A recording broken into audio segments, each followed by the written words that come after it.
Okay. Well, this is lecture 11 tonight, and we'll finish up lecture 12, and then we're done. We're in the book of Daniel eventually, but I want to do a quick review because there'll be one more test, and you'll get that via email, and then it'll be due next week. But just from the book of Ezekiel, of course, I wanted to just mention again the Ezekiel chapter 8, when Ezekiel's carried to the temple, when he goes inside and he sees these two groups of men, the 70 and then the 25. And just want to remind you of the significance of those two.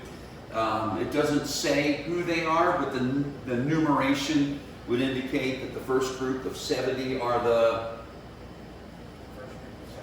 Yes, are the... Oh, the council.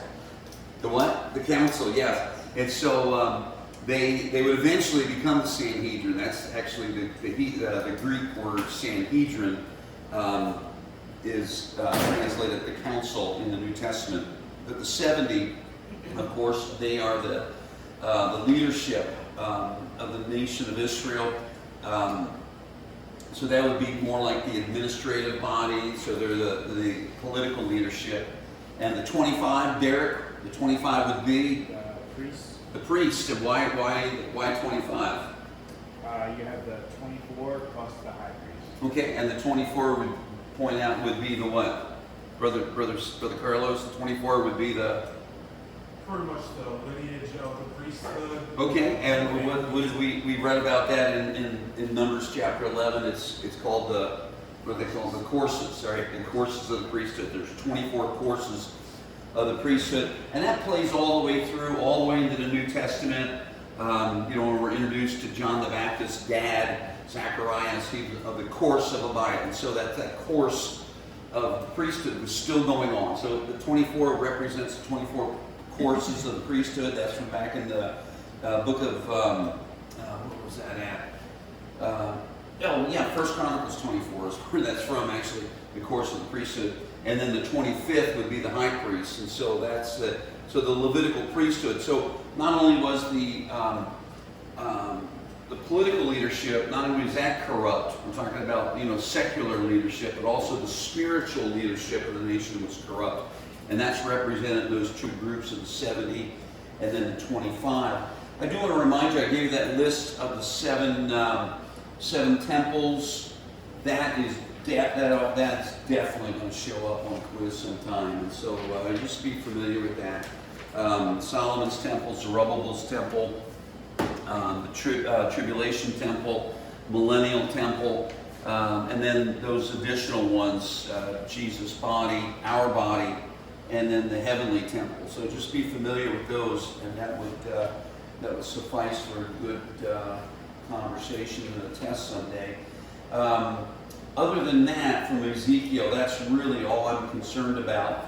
But I want to get started in the book of Daniel tonight. So if you would, wherever you're at in your paper notes, and I'm really sorry about the bad copies. I've tried. We have to replace a part maybe in our copier. It's just ugly. And so Daniel itself, the name Daniel means God is my judge. God is my judge. And one of the things that we learned about Daniel when we started the opening lecture, Daniel is the Gentiles' prophet. The book of Daniel is unique to all the other major prophets. Now, one of the characteristics about all the major prophets we've looked at so far, you have Isaiah and Jeremiah and Ezekiel. You see a lot of preaching. You have interaction with a lot of people and dialogue in reference to that. God's got a message. It's preached out. Particularly, with Isaiah and Jeremiah, you see a lot of preaching. You don't see any preaching in the book of Daniel. Daniel is not a preacher. He's got a lot of great things to say, but he's not preaching. You don't see that. The messages that he gets are prophecies. And I want you to just take a moment and go with me towards the end of the book. And here in chapter 12 of the book of Daniel. And I want you to take notice. Now, this is a particular statement in reference to these prophecies, but it's one of those things that kind of gives a little bit of insight about what the book of Daniel is intended for. Look at verse number 4. Brother Stephen, would you read that? This is Daniel 12:4. But now, O Daniel, shut up the words, seal the book, even to the time of the end. Many shall run to and fro, and knowledge shall be increased. And so, we have this particular statement, that statement is not going to be seen in any other major prophets. And it's not like this is a secret thing and no one's ever going to know about it, because certainly the book of Daniel was accessible and apparently was read. I would venture to say that the wise men that we see in the Christmas story would probably have access to the writings of Daniel as well as Jeremiah. It's not that it was that way, but this is the idea of making sure that it's written in a book as compared to being preached is something unique to the book of Daniel. Now, of course, other things were recorded, and I know that, but the book of Daniel was intended to be a record of what's being said, and not necessarily Daniel given the opportunity of preaching, because you don't see him preaching. There's a lot of dialogue going on. We have him writing down the visions that he has. We have historical accounts where he's interacting with others. Most of the opportunity he has of expressing truth publicly is not from preaching. It's from sitting down with Nebuchadnezzar saying, "Let me tell you about your dream." It's him talking to Belshazzar and saying, I'll interpret what's written on the wall. And so that's what you see. You don't see him preaching. All right, so that's a unique characteristic of the book of Daniel. And just as you can see in your outline, here's some very simple things. He is likely born in a royal family. I think we talked about that once already.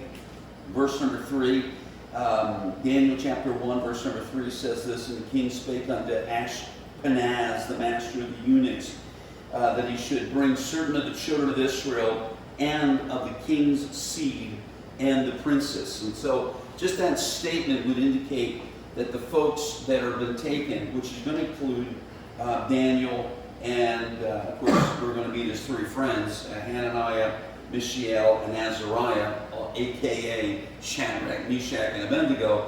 We're going to meet these guys, and it is very likely they came from a royal background, or at least a background of leadership within the nation of Israel.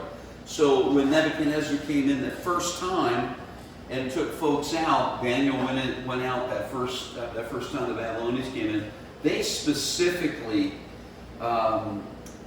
took out folks from those families, and so here they are.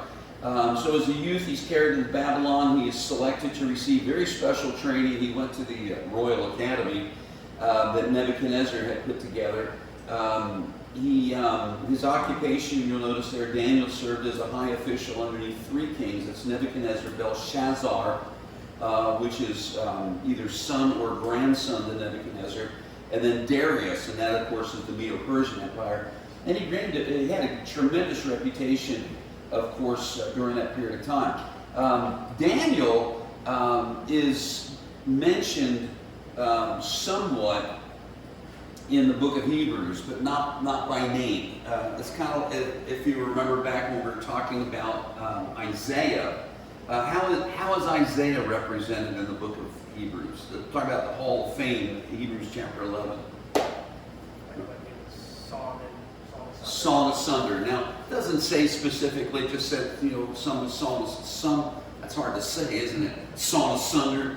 And it's Hebrew tradition is that he was fleeing for his life, and Manasseh was the son of Hezekiah, wicked man, and Manasseh had him, was pursuing after him, at least his army was, and he was hiding in a hollow log. And when they found him, the tradition is that they saw the edge of his garments kind of hanging out.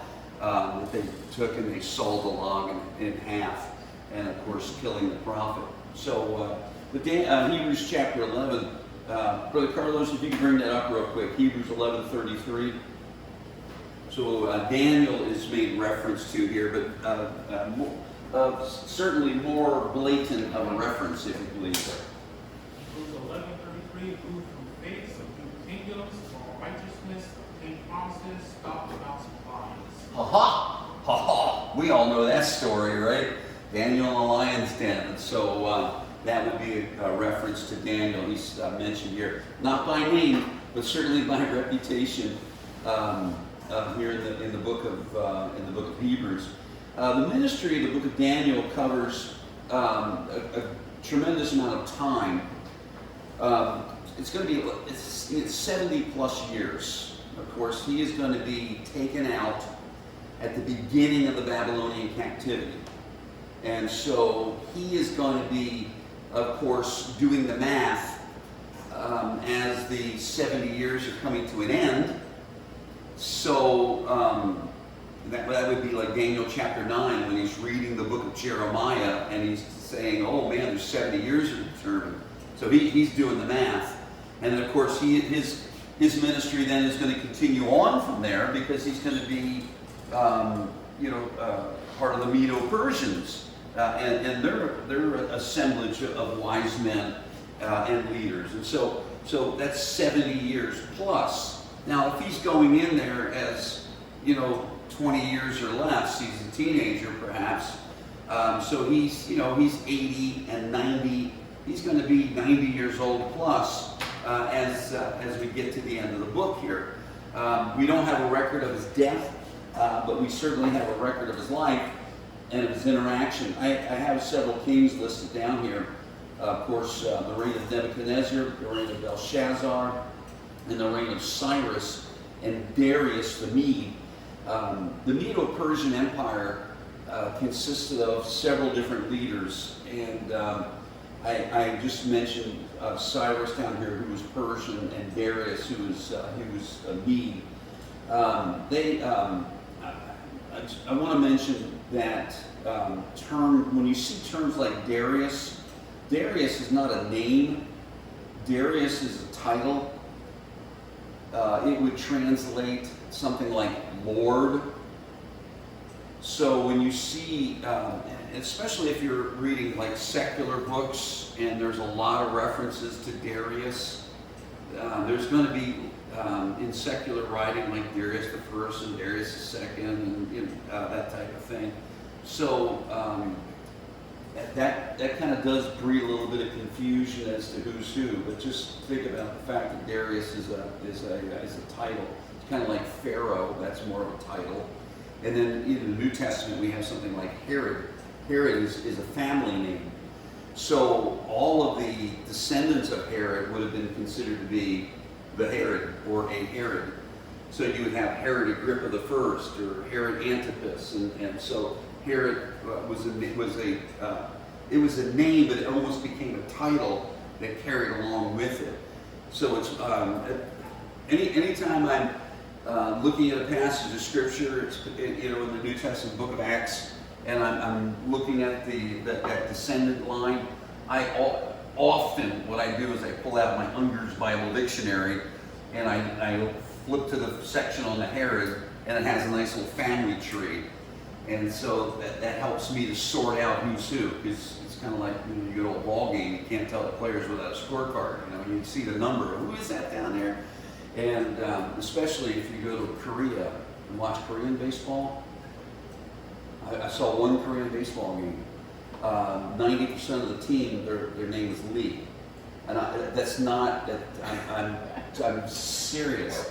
They all said Lee across the back. And you got a number, so there's just no way. So it's kind of like the Herods, and it's kind of like the Dariuses. You just got to know who they are, and the only way you can know that is to get some good outside information and have a nice family tree or some type of diagram that just kind of points out who's who. And there's a lot of good, and I'm sure you can just Google it and bring it up on the screen, and it's just so much easier nowadays. But anyway, You see the Korean baseball game. I know I've mentioned this before. I just gotta say, this was just such a blessing. I went to the ball game, and we were looking for the group of Americans that we were traveling with, and we walked in the stadium, and there's 40 or 50,000 people there, and I was with a fellow from Fargo Baptist Church, and we walked in there, and we walked up, and we come out through the little tunnel there, and we're looking, and I'm going, there they are. And, because Americans just stand out in the crowd.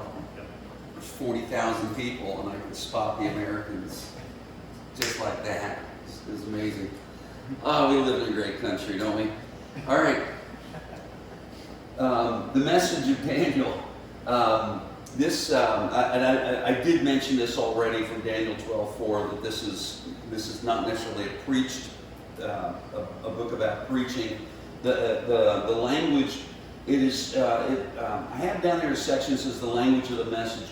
It is very likely that the first couple chapters of the book of Daniel were written in Aramaic, and which is very common commercial language of the day, and it would not be unusual for Daniel to have known that and to have used that, especially in the kind of historic part of this book, where we have events going on. You get later on in the book, like from chapter 8 on, it's all prophecy stuff. So that would be written in Hebrew, but the historic part of it was probably written in Aramaic. And he is living in a Gentile land, and he's dealing with a lot of Gentile people. So that's how that would play through. The order of the book, and I kind of mentioned this already, it's divided into two basic groups. The book is divided into two basic groups. Historic, which is chapter 1 through 6, and prophetic, which is chapters 7 through 12. So that's 1 through 6 is historic, and 7 through 12 is prophetic. The historic portion, of course, that's the classic part of this book, and you get the image that Nebuchadnezzar sees in a dream. You get Shadrach, Meshach, and Abednego at the fiery furnace. You get Daniel being cast in the lion's den. You get the fall of the Babylonian Empire to the Medo-Persians under Belshazzar. That's all the historic stuff. And I know there's some prophecies in there, certainly, but they are recorded within the historic context. But from 7 on, these are prophecies. Daniel saw in a vision, and he's like, this is what I saw. Or, these interpretations. So the historic portion, that's a great backdrop for the time of the Gentiles.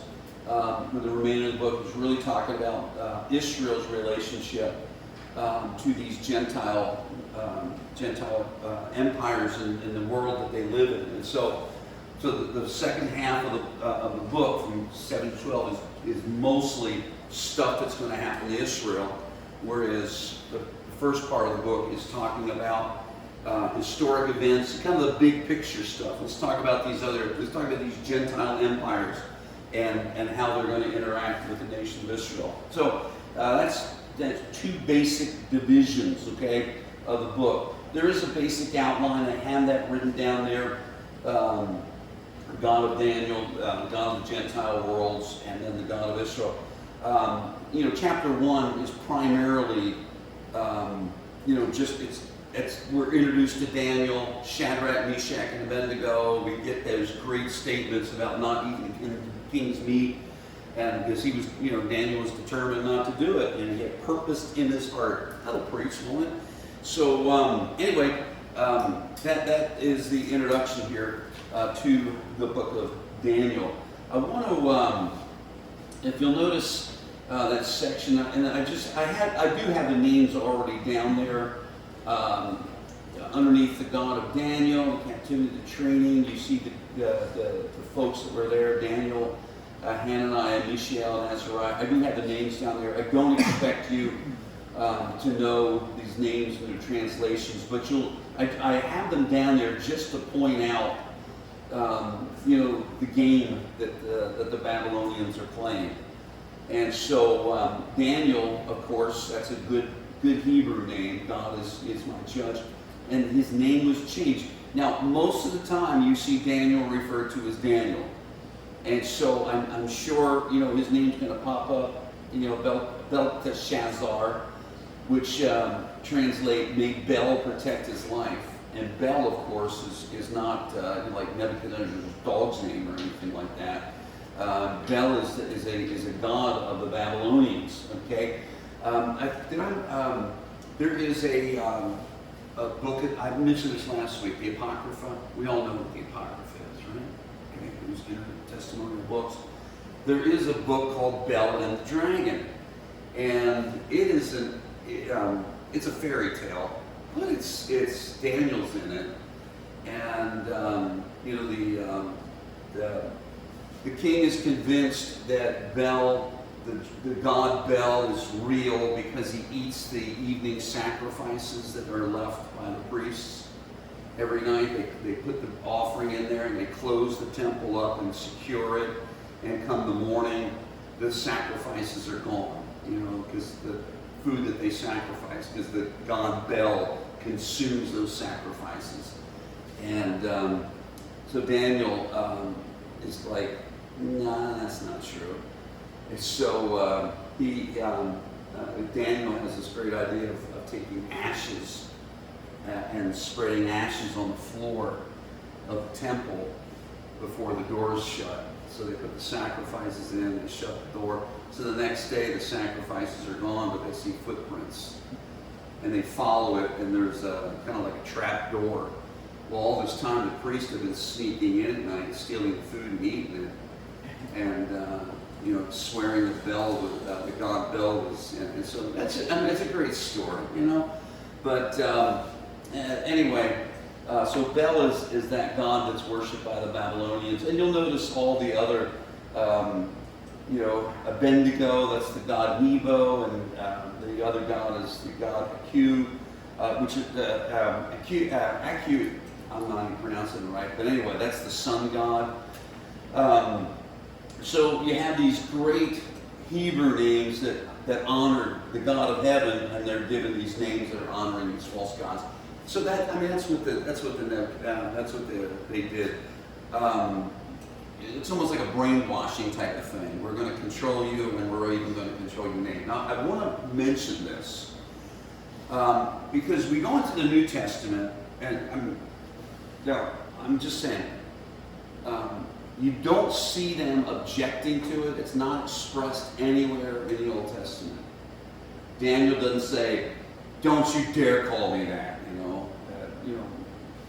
His name's Daniel. You'll see it often. The other names are seen there. We rarely see Hananiah, Mishael, and Azariah.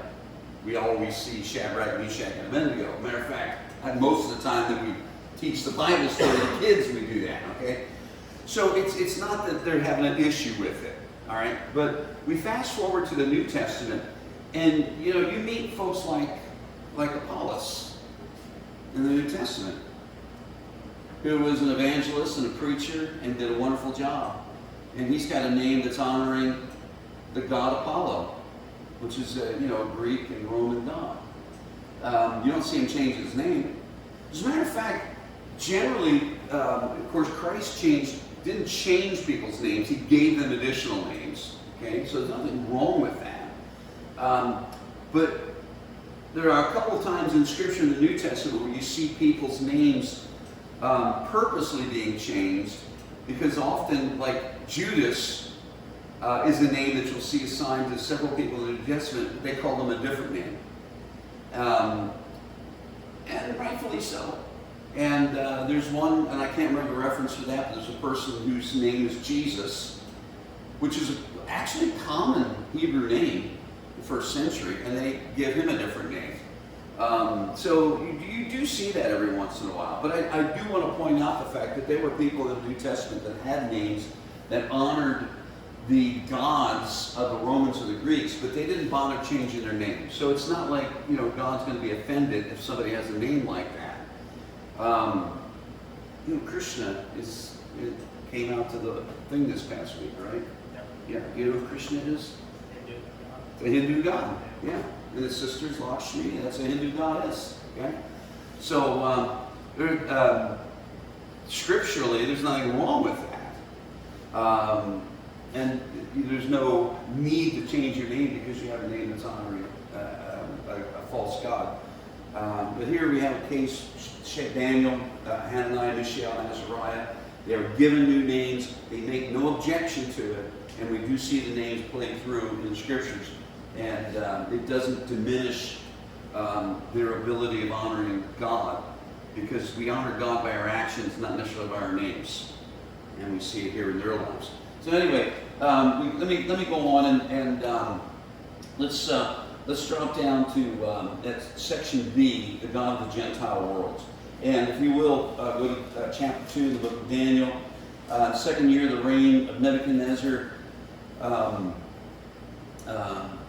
Nebuchadnezzar dreamed dreams wherewith his spirit was troubled and his sleep brake from him. And the king commanded all the magicians and the astrologers and the sorcerers and the Chaldeans for to shew the king his dreams. So they came and stood before the king. Now, pretty common thing, the interpretation of dreams, not a big deal, except that Daniel couldn't remember the dream. He only knew he had a dream, and it was troubling. I don't know if that's ever happened to you. I know it's happened to me. And I wake up in the morning, it's like, oh wow, that was amazing, and then all of a sudden it's just gone, This is what had happened to him, but he was determined to find out what it was, and so he brings everybody together and said, I want you to interpret my dream. They said, well, tell us your dream. He said, oh, it's gone for me. You tell me what my dream is and the interpretation, I know it's true. And it's like, no one's ever asked us that before. And it's true. So that's how we start in this section here. Of course, he's now figures, okay, I'm just going to kill everybody. And we'll just start from scratch. What a great boss he is, Just fire everybody. So that's how we're introduced to this great section of Daniel chapter 2. Of course, Daniel is called in, and he is going to interpret the dream. And so that I'm just fast forwarding here. In my notes, it's page number 19, which is the dream itself. But Daniel chapter 2, verse number 24. Therefore Daniel went into Arioch, who the king had ordained to destroy the wise men of Babylon, and went and said unto him, destroy not the wise men of Babylon, bring me in before the king, and I will shew unto the king the interpretation. Arioch brought Daniel before the king in haste and said thus to him, I have found the man. Yeah, anyway, we'll just move on from there. You got to get kudos somehow. Captive of Judah, that will make known unto the king the interpretation. The king answered and said to Daniel, whose name was Belteshazzar, art thou able to make known unto me the dream which I have seen and the interpretation thereof? And Daniel answered in the presence of the king and said, the secret which the king hath demanded cannot the wise men or astrologers, magicians, or soothsayers show unto the king, but, and I love this, but there is a God in heaven. Amen. So he makes it really clear that his ability, of course, is God-given, and that's just a great, humble way to get started with this. And of course, then he's going to go ahead and he's going to interpret the dream. And so verse number 31, thou, O king, showest and behold a great image. This great image, whose brightness was excellent, stood before thee, and the form thereof was terrible. The image's head was of fine gold, his breasts and arms of silver, his belly and his thighs of brass, his legs of iron, his feet part of iron and part of clay. Thou sawest till a stone was cut out without hands, which smote the image upon his feet that were of iron and clay, and brake them in pieces.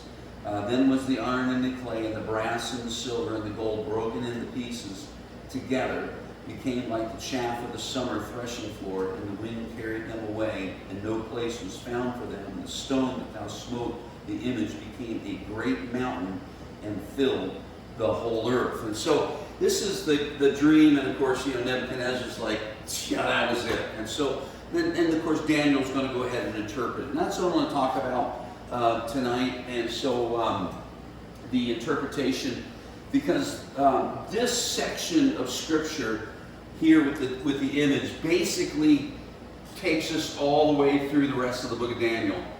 And so what we see here is this establishment of, not necessarily timing, but the order of these Gentile nations as they're going to play through for the nation, in reference to the nation of Israel. And so these Gentile nations, and I'm sure you've heard the preaching before concerning this, so this isn't anything new, but it is the entirety of the rest of the book of Daniel. The head of gold, of course, is the Babylonian Empire, and particularly Nebuchadnezzar. So it's Babylon as an empire, but the head of gold, of course, he's going to tell him, thou art. But I'm dropping down to verse number 36. This is a dream. I tell you interpretation before the king. Thou, O king, art a king of kings. For the God of heaven hath given thee a kingdom, power, and strength, and glory. Therefore the children of men dwell in peace, and above that, and the end of verse number 38. Thou art the head of gold. So Nebuchadnezzar was the kingdom of Babylon, and so he's the head of gold. Now, what I've always found interesting is because if you go to chapter 3, Brother Stephen, read the introduction there of verse of chapter 3. Nebuchadnezzar, the king, made an image of gold. Oh, wonder where he got that idea. Go ahead. Whose height was 80 cubits, and the breadth thereof 6 cubits. He set it up in the plain of Dura, in the province of Babylon. Alrighty, and then of course, if you're familiar with the story, they're going to play some music, and I love the way they spell it. And there's a dulcimer in there too, by the way. So they're going to play the music, everybody bows down and worships. Shadrach, Meshach, and Abednego say, nope, not going to happen. And we got the fiery furnace and all those things. But I've always been just amazed how Nebuchadnezzar can be exposed to this tremendous truth and really get to grips with the fact that, man, this guy Daniel nailed it. And he's talking about his God giving him this interpretation, and his God must be the God. But he immediately builds a golden statue to him and says, you need to worship this. That whole idea of the gold, to me, it's just, putting it right next to chapter 2 is one of those things that I don't think it's coincidence. I think Daniel takes this prophecy, this interpretation, this dream, as a momentum for him to build this statue and to have worship and say, this is us. He says he builds an image of gold. It's not necessarily an image of himself. I don't know if he stood there and let the guy, say, yeah, get my face in there.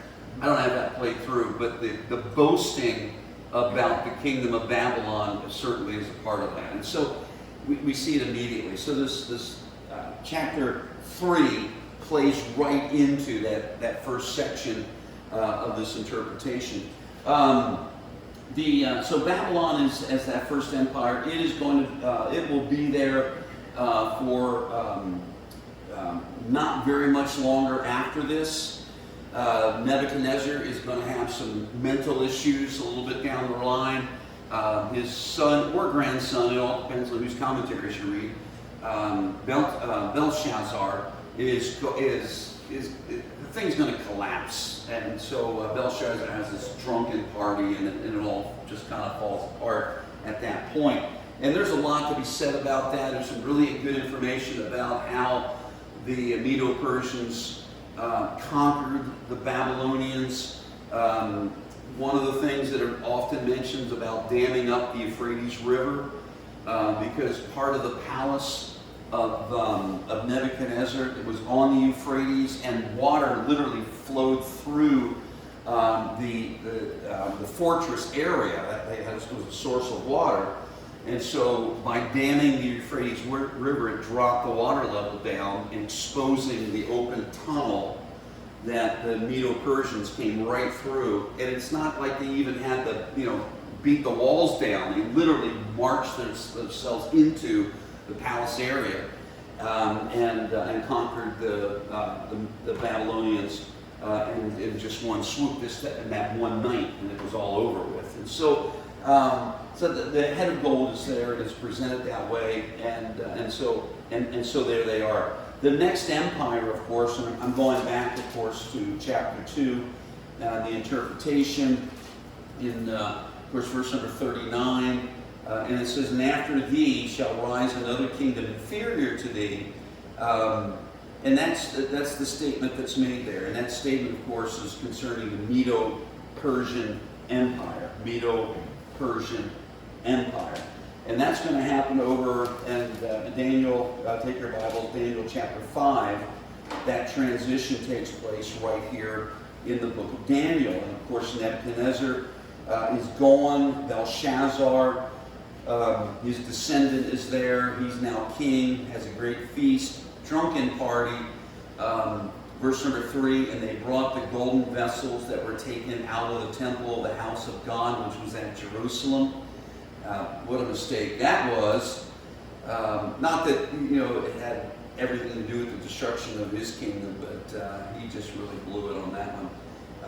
"And the king, the prince, his wives and concubines drank out of them. They drank wine and praised the gods of gold and of silver and of brass and of iron and wood and stone.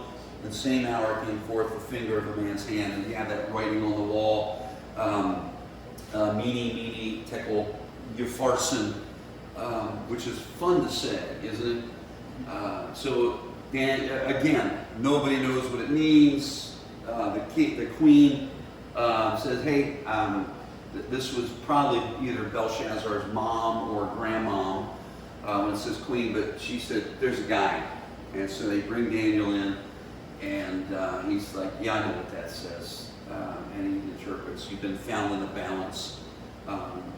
You've been weighed in the balance and found wanting." And so at that point, that transition is going to take place. That happens in Daniel chapter 5, of course, the transition.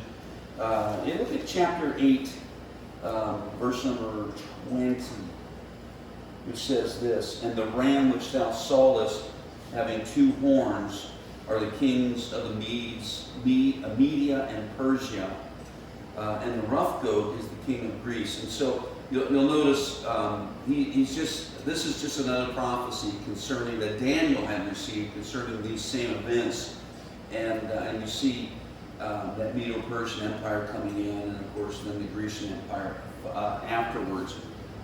So these are taking place. It is noted as an inferior kingdom, not that it was not legitimate or anything like that, but the Medo-Persians are not going to last as long as the Babylonians.